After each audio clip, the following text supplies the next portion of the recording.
guys, welcome back to another episode of the Property Source and Success Show. Stick with me. This one's important because I want to talk to you about the Rachel from Accounts budget that landed in this week and why, if you want to replace your salary with property in 2026, this is not a time to panic.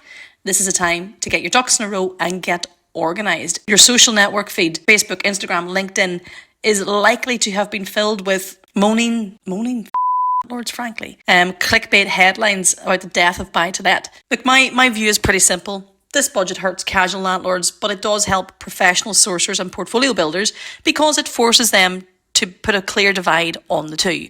So today's episode will be likely slightly longer, 15 minutes max, and I want to cover what's actually changed that matters for us, how to turn it into an opportunity from a sourcing perspective, and how to turn it into an opportunity if you're building a portfolio to replace your income. And hang on straight to the end of the episode because I'll give you 3 concrete actions to take straight after this that you can implement immediately. So let's have a look straight off.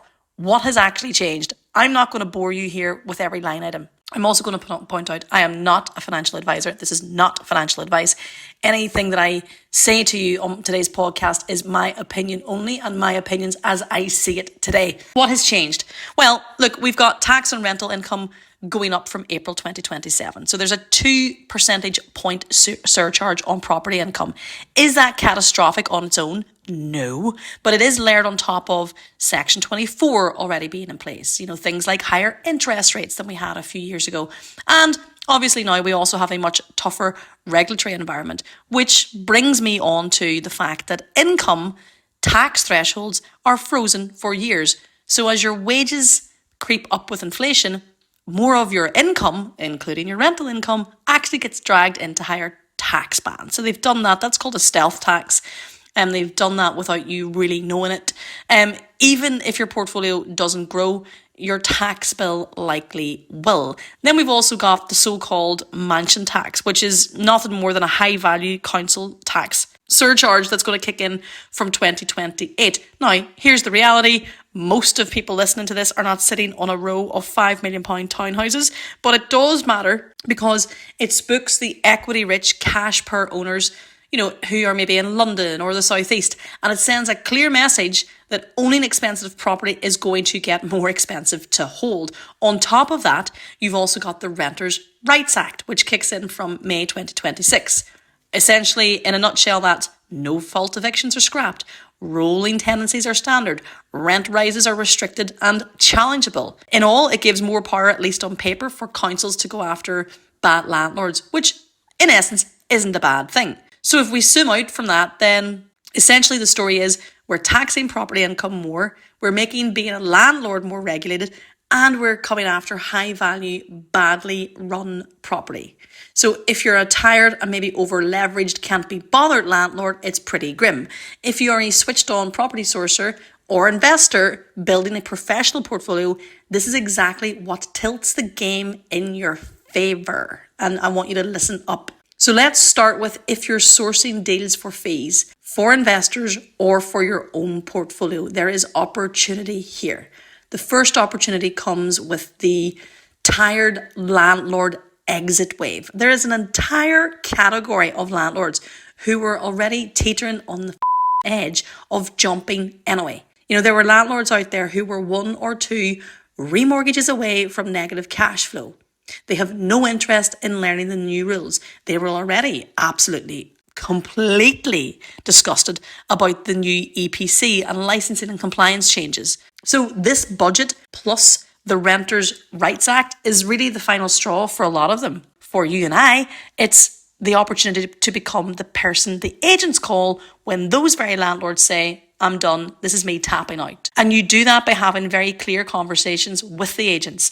It would be a smart idea to have a loose script, you know, something along the lines of, look, I work with serious and active investor partners who are still actively buying. You're likely going to have landlords ringing you after this budget asking about selling because of the tax implications and the Renters' Rights Act. So before you would consider putting those properties on Rightmove or PropertyPal, I'd really love it if you could consider ringing me. I'm able to proceed with serious buyers and you can still keep the sales and the management side. Does that sound like something that you would be interested in? It's simple, it's growing up, and it's very different to the usual "have you got any deals" chat. Then your public marketing, so what you do from a social media perspective, must back that up. And I would be very much talking to landlords who've had enough. Taxes up, rules are changing. There are smarter ways to exit than fire selling to the open market.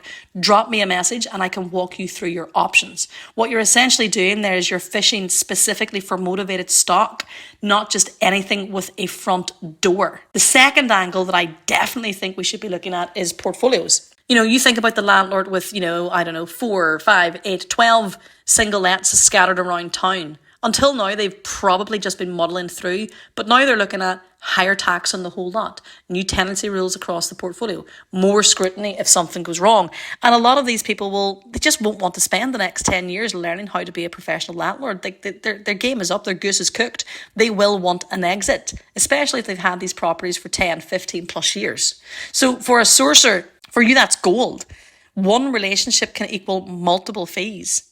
And you can structure company sales, portfolio sales, or, staged disposals. Again, tell your agents very clearly, if you've got landlords looking to offload 3, 4, 5 properties over the next 12 months to 24 months, I help line up portfolio buyers and I'll hold everyone's hand through the process. You'll still maintain the sales, no issue, and the management. Most sourcers never say that sentence, but you can, and I want you to. There's a 2026 window coming up. The budget creates a really useful timeline for your conversations. And the timeline is important because the renters' rights, I think, is May 2026. And then the tax hikes is April 2027. So what we really need to be preparing for now is making 2026 a transition year. Landlords have a year to decide, are they out or are they in? Investors have a year to get capital deployed into assets that still stack under the new rules and legislations. And so I would be using that in my messaging without being dramatic. To my landlords, I'm going to be saying, you've got the next 12 to 18 months to tidy up your portfolio, get compliant, or exit on your terms before the new regime fully kicks in and bites you and stings you for pounds and pounds and pounds and pounds and pounds. To my investors, I'm likely saying, look, 2026 is the smart year to buy assets that already work under 2027 numbers. Don't wait and pay more tax for the same thing. And moving forward, your deal packs should reflect that. And I would be stress testing all your deals now on 2027 numbers. This is really important. A headline could be something along the lines of, this is what a deal looks like even after the extra 2% tax and under new tenancy rules. Even taking that single shift, it positions you above 90% of the market. The last sourcing angle is around capital reallocation. So if you source in higher yield areas, Northern Ireland, Scotland, the North Midlands, then this is big because you've got high value homes in the south facing extra council tax from 2028. Rental income is already taxed more heavily. Headlines screaming about landlords being squeezed. And what that will do is it nudges the equity-rich owners to think about selling one expensive, low-yielding property and then redeploying that equity into multiple high-yield assets elsewhere. So your positioning here should be something along the lines of, I help take lazy equity out of expensive, low-yielding property and put it into solid, boring, high-yield rentals that still make sense after the 2027 tax rise. So essentially, guys, what you want to do here is you want to be in the ears of mortgage brokers with London and South East clients. You want to be in the ear of accountants who are about to deliver grim tax news to landlords. In fact, I'm expecting my accountant update today specifically for me as a landlord and my portfolio. That will come through via email today. And he will be doing that with all his other landlord and portfolio landlord clients. You need to be in the ears of these guys. You also want to be in the ears of independent financial advisors whose clients want income but are really nervous about the stock market. In fact, I was at a business masterminding event just this week, and I sat next to a guy who was the owner and founder of a wealth management company, and this was the very thing that he was telling me, that he's got clients that he's working with who historically would have been quite keen to invest in the stock market, but now are looking to redeploy their business profits, and a lot of them are working for Apple and Meta, so they've got very handsome shareholdings, and they're now wanting to redeploy their money into property. Do you think I had a follow-up conversation with that guy? Absolutely Absolutely, I did. So you're not just a sorcerer here, you're a reallocation specialist. Let's talk about things if your goal is to replace your salary in 2026 through your own portfolio. You need to start building for life after 2027.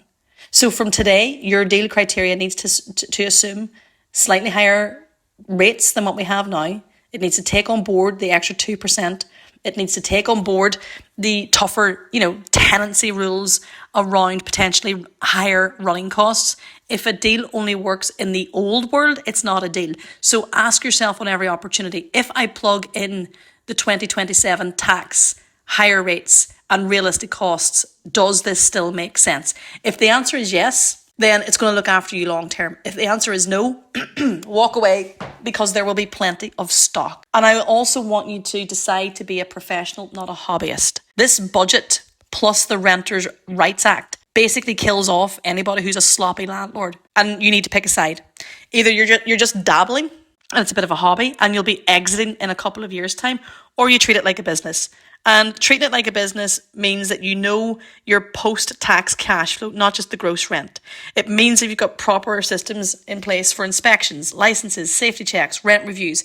It means buying in areas where there is real rental demand and not just where the price looks cheap. And it also means offering decent homes to the best tenants who want to stay. Now, here's the upside that nobody talks about.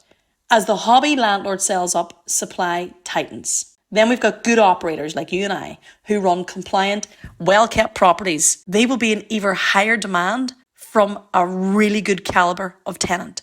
So yes, the bar has been raised, but once you clear the bar, you're competing with far fewer people. If you're raising investor finance for, buy, refurbish, refinance, flips or joint ventures, this budget, believe it or not, it actually helps you, because you can say, and very honestly, the government clearly wants more tax from property. We're not pretending that hasn't happened. What we're doing is designing deals that work after the tax change. We run our numbers with the 2027 tax built in.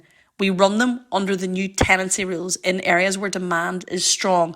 Most small landlords won't do that. They'll carry on as normal and then they get punched in the face with their tax bill. We're different. We're building for the world we're actually moving into, not the world we used to live in. Guys, that's a growing up story, and serious investors will respect it. And again, you can use your 2026 as a natural urgency line. I would be saying now something along the lines of 2026 is the year to get capital out of cash and low yield assets and into properties that work once the new tax implications fully take effect. So what can you do in the next 7 days? Let me kind of come in and land the plane on this with 3 suggestions.